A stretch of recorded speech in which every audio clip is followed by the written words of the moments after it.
Hi viewers, welcome back to my channel. Please నా channel ఎవరైనా subscribe చేసుకోకపోతే subscribe చేసుకోండి, బెల్ బటన్ని ప్రెస్ చేయండి, లైక్ షేర్ కామెంట్ చేయండి. ఈరోజు అయితే హెల్దీ బ్రేక్ఫాస్ట్ చేయబోతున్నానండి, ఓట్స్ దోశ. ప్రాసెస్లోకి అయితే వెళ్ళిపోదామండి.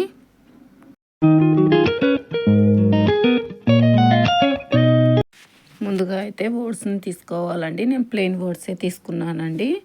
తీసేసుకొని ఒక కప్ అయితే తీసేసుకోవాలి. ఒక కప్పు నిండా ఓట్స్ తీసుకుంటే సరిపోతుందండి. మనము ఎక్కువ తీసుకోవాల్సిన అవసరమే లేదు. ఒక కప్పు తీసేసుకొని ప్లెయిన్ వేనండి, మీకు ఏ ఓట్స్ కావాలంటే అది తీసుకోవచ్చు. చూడండి, ఈ విధంగా ఒక కప్పు తీసుకున్నాను. ఇప్పుడు ఇందులో మునిగేంత వరకు వాటర్ వేసుకోవాలండి.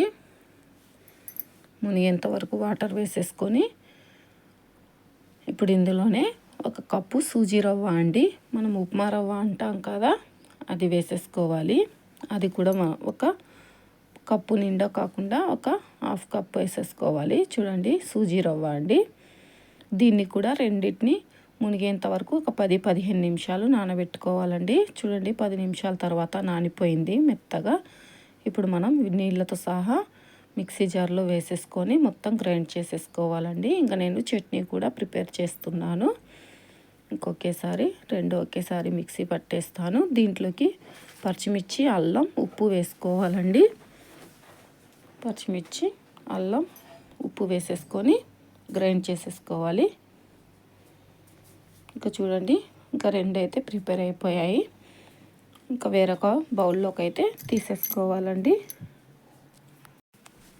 ఇలా బౌల్లోకి తీసేసుకున్నాక థిక్ పేస్ట్ అనేది రావాలండి. ఇప్పుడు స్టవ్ వెలిగించి ప్యాన్ పెట్టుకొని ప్యాన్ హీట్ అయ్యాక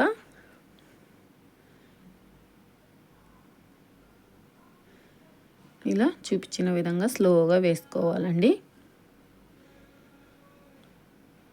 ఇప్పుడు పైన నుంచి ఆయిల్ వేసేసుకొని గోల్డెన్ బ్రౌనిష్ కలర్ వచ్చేంత వరకు ఫ్రై చేసుకోవాలండి రెండు వైపులా. ఇప్పుడు ఆయిల్ వేసేసుకొని ఇంకొక సైడ్ అయితే కాలిపోయిందండి, స్లోగా తీసేసుకుందామండి. ఇంక ఇప్పుడు రెండు వైపులా ఇలా కాల్చుకోవాలండి. ఇప్పుడు మనం ప్లేట్లోకి అయితే తీసేసుకుందామండి. మన దోశ అనేది రెడీ అయిపోయింది.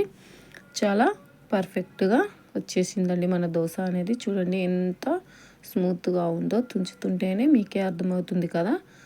చాలా సాఫ్ట్గా అయితే ఉందండి. ఇది ఎవరైనా వెయిట్ లాస్ అవ్వాలనుకునే వాళ్ళు తినచ్చు. మీకు కూడా నచ్చితే లైక్ చేయండి.